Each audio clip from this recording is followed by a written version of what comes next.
नमस्कार आदाब सत श्री अकाल। क्या हाल चाल है सारे मित्रें दा, खंड प्यारे दा, दोस्तें दा, सज्जरें दा, देवियें दा। ठीक ठाक होना सारे। वेरी गुड, सब ठीक ठाक होना चाहिए।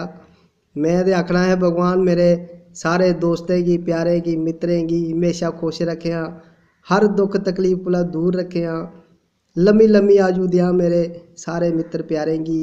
ते मिगी चाहे तू भला जिन्ना मर्जी दुख दे, कोई चक्कर नहीं है, में जरी लैगा। ते एह् जिंदाबाद रौह्न साढ़ी यारियां हमेशा, जिन्ने चिर साह् हैन चला दे। ते दोस्तों इक होर गल्ल तुं'दे कन्नै शेयर करना चाह्न्नां, बड़े चिरे दी इ'यां मेरे अंदर फिरा दी ही।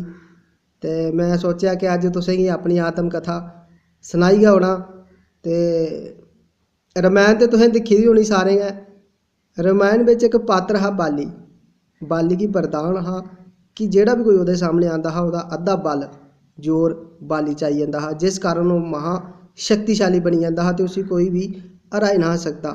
ते भगवान राम होरें बी जेल्लै उसी मारेआ हा ते छप्पियै तीर मारेआ हा, सामनै ओह् बी नेहे गे क्योंकि ओह् ते अंतर्यामी, उ'नेंगी सब पता। ते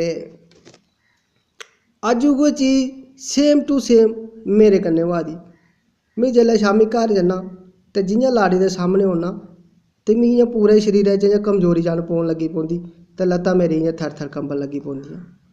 ते मिगी इ'यां सेही होंदा कि जि'यां उस बाली दी आत्मा अज्ज बी घरै आह्ली दे बिच्च विराजमान ऐ। ते दोस्तों